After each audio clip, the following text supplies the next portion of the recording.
Addis Ababa waxaa berito la xariga laga jiri doonaa mashruuc biyaha oo maalintii soo saari kara 860 mitir kuyuub biyaha. Qodobada iyo qodobo kale aad ku maqli doontaan ku soo dhawaada warkii oo faahfaahsan.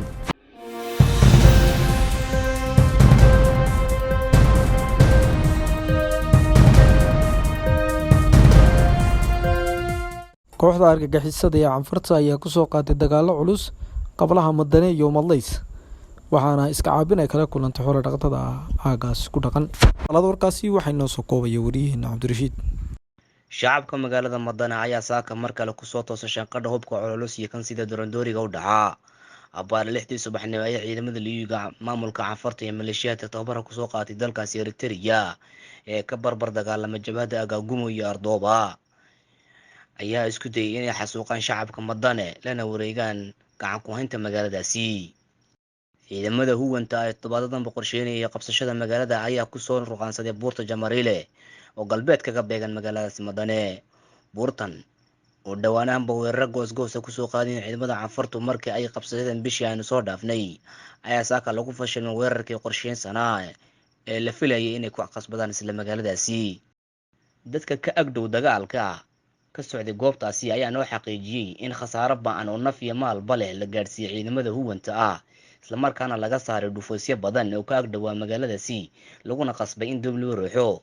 wali wararka qaar sheegayaan in ciidamada huwanta ay wali isku urursanayaan meesha loo yaqaan Gowracanta.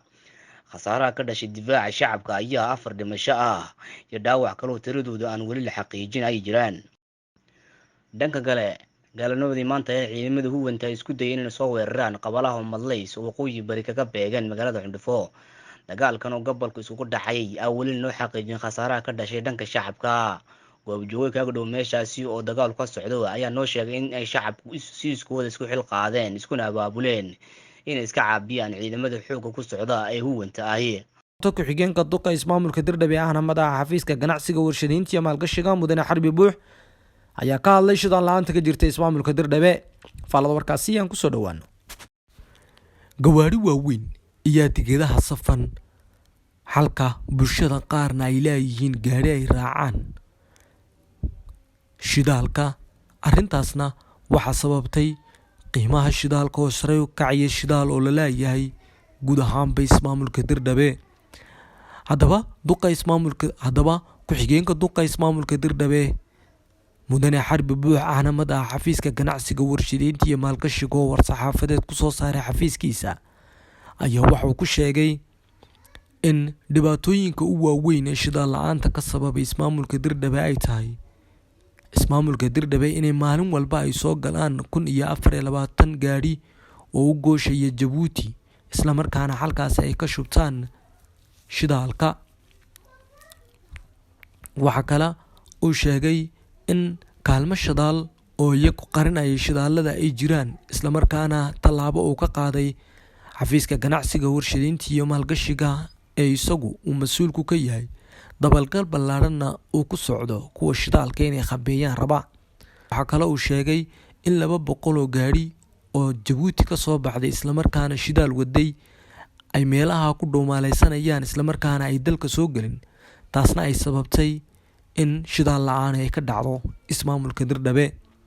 haddaba dowladda ayaa wada dadaalo ay arrintaasi ku xallin doonto waxaana bulshada ismaamulka Dirdhabe u ka dalbaday inay u samraan dhibaatooyinkan maadaama dhawaantan ay xallin doonto dowladdu. mashruuc weyn oo biyaha ayaa Addis Ababa laga furi doonaa beritoolo oo soo saari doona 860 mitir kuyuub. faalada warkaasi waxay noo soo koobaysaa wariyaheena Zainab.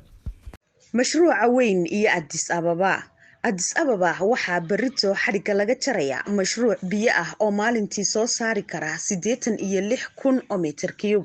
mashruucan waxaa ku baxday 4.2 bilyan oo ber waxaana kharash ka bixiyay maamulka magaalada Addis Ababa. mashruucan oo ka mid noqon doona mashaariicda ugu waaweyn ayaa waxaa ka faa'iideysan doona bulsho ku dhow 1 milyan oo qof. maamul kasta dakhligiisa hadduu si fiican u maareeyo wuu ka midho dhalin karaa. caasimada deegaanka Soomaalida bulshada ku dhaqan wali waxa ay la ildaran yihiin dhibaatooyinka madaxweynihii hore Cabdi Maxamuud Cumar uu ka geystay deegaanka. isbeddelkii kadib waxa ay rajo lahayd in adeega biyaha ay heli doonaan, laakiin nasiib darro bulshada ku dhaqan caasimadda deegaanka ee Jigjiga weli dameero ayaa loogu dhaamiyaa marka la barbar dhigo caasimadaha dalka sida Hawaasa, Diridhaba iyo Bahardar. aad ayay uga liidataa magaalada Jigjiga. dowladda Iiraan ayaa codsi xubin ka noqoshaha u gudbisay isbahaysiga loo soo gaabsho magacooda BRICS. Faalada warkaasi waxay noo soo koobaya wariyaheena Baashe. isbahaysiga wadamada Brazil, Ruushka iyo Hindiya ayaa waxaa codsi u gudbiyay Jamhuuriyadda Islaamiga ee Iiraan. Jamhuuriyadda Islaamiga ee Iiraan ayaa ka dalbatay inay xubin ka noqoto ururkaasi.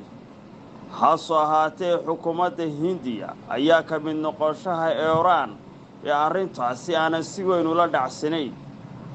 afhayeen u hadlay wasaaradda arrimaha dibadda ee Iiraan, ninkaasi oo magaciisa leh Saciid Khatami, ayaa waxa uu sheegay in xubinnimada Jamhuuriyadda Islaamiga ee Iiraan ee ururkaasi ay dani ugu jirto dhammaan dhinacyada sida uu ku xusay hadalkiisa.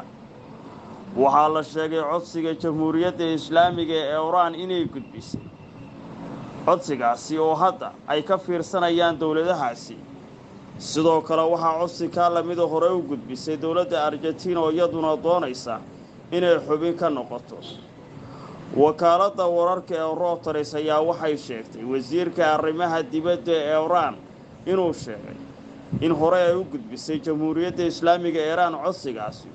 hase ahaatee madaxweynaha Shiinaha oo hadda ah gudoomiyaha isbahaysigaasi uu ku marti qaaday bishii la soo dhaafay shirkii 14aad ee ka dhacay waddankaasi, kaas oo lagu marti qaaday madaxweynaha Iiraan Ibrahim Raisi ayaa hadal ka jeediyay shirkaasi intii uu socday. waxa uu inta badan uu ka hadlay xanuunka safmarka ee COVID-19 iyo sidoo kale ismareewaaga ka taagan dowladaha caalamka. xubinahaanshaha amba xubinka noqoshaha waddankaasi Iiraan ee ururkaasi ayay dowladuhu ka fadhiisanayaan, waxaana sida la sheegayo suuragal ayaa la yidhi in Iiraan codsigaasi la aqbalo. hogaamiyihii hore ee Taliban oo la haystay inuu mar hore dhintay ayaa khudbad ka jeediyay Kaabul. mar labaad iyo faalada warkaasi Baashe. hogaamiyihii hore ee Taliban Mullah oo la rumaysan yahay inuu ku geeriyooday dagaalkii uu ku qaaday dalka Afghanistan Mareykanku ayaa maanta markii u horeysay waxaa la sheegay inuu gaadhay magaalada Kaabul ee xarunta dalka Afghanistan. hogaamiyahan oo la geeyay goob amniye isla markaana loo diiday saxaafaddu inay wax sawir ka qaato ayaa cod la baahiyay oo codkiisiyaha waxa uu kaga hadlay arrimo badan. goobta lagu sheegay hogaamiyaha oo ahayd magaalada Kaabul ahaydna meel si weyn loo ilaaliyay ayayna jirin haba yaraatay cid si madax bannaan u xaqiijin karta, balse waxaase hadda la sheegayaa in hogaamiyahaasi uu nool yahay maantana si weyn loogu soo dhaweeyay magaaladaasi Kaabul ee Afghanistan. waxaana laga maxlayay goobta uu ka hadlayay dad aad u qaaliya kuwa oo ku dhawaaqaya Mullah, waxaana arrintan ay u muuqataa mid hadda ku cusub amase warbaahinta caalamka ayaa si weyn u qaada dhigaysa noolaashaha hogaamiyaha Mullah ee maanta markii horeysa la maqlay. ma jirin codka kasako wax muuqaal ah oo laga soo duubay, mana jirin cid loo ogolaaday. guud ahaanba warkii ood kala socoteen Sima TV intaas ayuu naga dhan yahay. intaan warkiisa ku kulmayno nooli kulantay. Wasalaamullaahi calaykum waraxmatullaahi wabarakaatuh.